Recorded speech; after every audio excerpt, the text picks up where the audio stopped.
अस्सलाम वालेकुम everyone, welcome to my another vlog. आज था शादी वाला दिन। मेहंदी मैंने लगा ली थी कल, और इसमें मैंने लिखा था कल तक घर की बहू थी बहू जेठानी। सारी प्रिपरेशंस तो हो रखी थी, बस थोड़ी सी डस्टिंग वगैरह करनी थी। गेस्ट के लिए खाना वाना बनाना था, मतलब जैसे बारात में ना सब लोग इकट्ठे होके जाते हैं तो वैसे।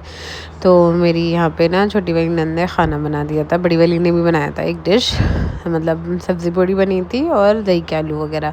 फिर मैंने पूड़ी के लिए आटा गूंद के रख दिया था कि फिर पूड़ी बना दूँगी। जब तक मैंने कहा झाड़ू लगा देती हूँ, थोड़ी सी झाड़ू लगानी थी, कालीन वगैरह बिछाने थे, मतलब सारी चीज़ें कि गेस्ट वगैरह आएंगे ना, इसलिए हॉल पूरा खाली करना था।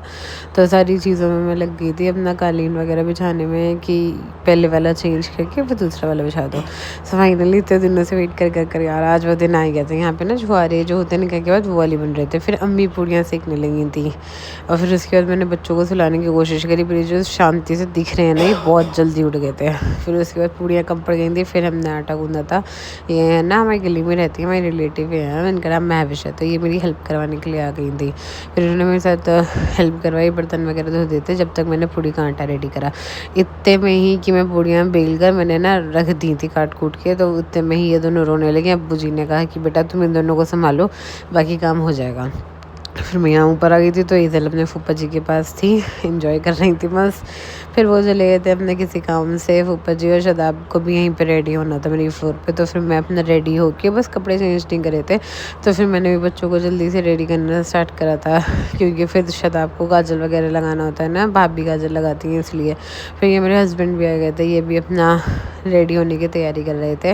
मैंने काजल लगाया था, फिर मुझे काजल लगवाई में मतलब गिफ्ट भी मिला था। आई थिंक मैं दिखाऊंगी इस वीडियो में, अदरवाइज़ कभी बताऊंगी। वैसे मुझे चांदी की हाथ कलाई मिली थी, तो वो मिली थी। आपको अगर होगा मेरे पास रिकॉर्डिंग तो मैं दिखाऊंगी। और फिर यहाँ पे मैं खदीजा को रेडी कर रही थी। खदीजा को रेडी करने के बाद खदीजा ने जो आफत मचाई थी, वो इतना गंदा रोई थी, पता नहीं क्यों, बहुत ज़्यादा उन्हें प्रॉब्लम हो जाती है एकदम से। फिर शादी में से भी ना हम लोग को जल्दी ही आना पड़ा था, क्योंकि खदीजा बहुत ज़्यादा रो रही थी, तंग कर रही थी। मैंने बिल्कुल मतलब सब कुछ कर दिया था, बुरखा वगैरह भी पहन लिया था दुल्हन ने, बस विदाई होनी बची थी, उतने में इनका रोना चालू हो गया था। पता नहीं क्यों ऐसा करते हैं यार मेरे बच्चे को भी। और ईज़ल तो मस्त थी, उनके नानू वगैरह आए हुए थे, तो वो उनके साथ भी मस्त थी। खैर ईज़ल ने तो परेशान नहीं करा, अब तो मेरी बच्ची समझदार हो गई है ईज़ल हमारी। तो ईज़ल को तो रेडी करके उनके नानू ले गए थे। और फिर यहाँ पे ये तमीम देखिए, ये भी आ चुके थे। ये कह रहे थे कि राजकुमारी चलो, कब चलोगी? अब चल नहीं रही है। फिर यहाँ पे देख सकते हो कि खदीजा बहुत तेज़ रो रही थी, और ये मुझे कपड़े पहनना मुश्किल कर दिया था। समझ लो मैं कब से रेडी होना शुरू हुई थी और रेडी ही नहीं हो पाई थी, सिर्फ और सिर्फ इन बच्चों की वजह से। इधर तो चली गई थी अपना, पर खदीजा बहुत ज़्यादा रो रही थी। सब कहते हैं कि उनकी हंसली हट गई है। हंसली सही करवाने के बाद फिर मैं चली गई थी काजल लगाने, अपनी रस्म करने के लिए। इसी बात की तो खुशी होती है, बट सबसे बड़ी बात होने की। फिर यहाँ पे सब बाराती रेडी हो चुके थे, शादाब का रूम डेकोरेट हो रहा था। फिर मैं और मेरी दोनों नंदे, हम सब शादाब की वाली गाड़ी में बैठे थे। हम मतलब जहाँ जा रहे थे वहाँ के लिए, बारात घर के लिए।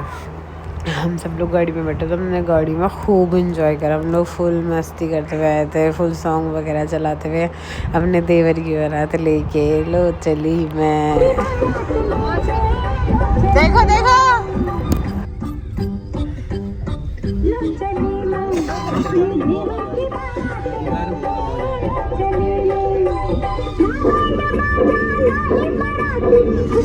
हाथ दिखाओ सब।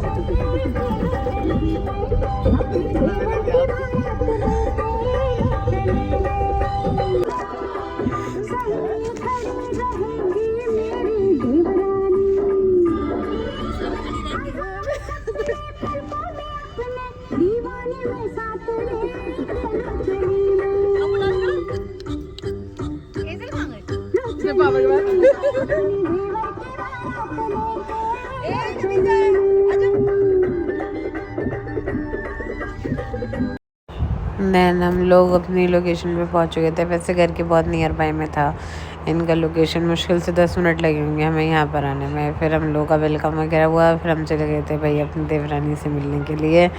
ये भी अभी आई थी, मतलब अपने घर से या पार्लर से, आई डोंट नो। फिर उसके बाद हम सब लोगों ने देखा इन दोनों का निकाह।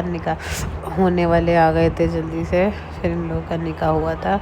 उसके बाद जूता चुराई वगैरह की तो रस्म करी नहीं थी क्योंकि जल्दी जाना था ना, और फिर काफ़ी लेट हो गए थे, हमारी बारात भी काफ़ी लेट निकली थी।